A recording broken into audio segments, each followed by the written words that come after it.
Dans nos cours ou nos jardins, nous rencontrons le plus souvent des vers de terre. Selon Brick, comme la majorité des organismes vivants, jouent un rôle indispensable, notamment dans la fertilité du sol. En général, le ver de terre, c'est celui qui amène la porosité dans le sol.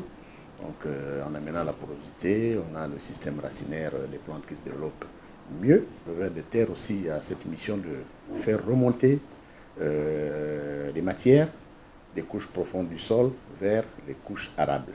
Les lombrics ont d'autres fonctions dans l'écosystème. Ils seraient en effet de véritables indicateurs de l'état du sol. Un milieu sans ver de terre, c'est un milieu stérile. C'est un sol qui n'a pas de vie. Or, le ver de terre, lui, comme fonction, en fait, il favorise la multiplication des bactéries, il favorise la multiplication des champignons du sol. Il concourt ainsi à la formation de l'humus, et l'humus qui lui est bénéfique pour les plantes. Quand on trouve les vers de terre, ça veut dire que vraiment c'est un indicateur important de la bonne vie, de la fertilité du sol. Avec le mauvais usage de certains pesticides dans l'agriculture, les vers de terre sont menacés aujourd'hui. On constate de plus en plus leur absence.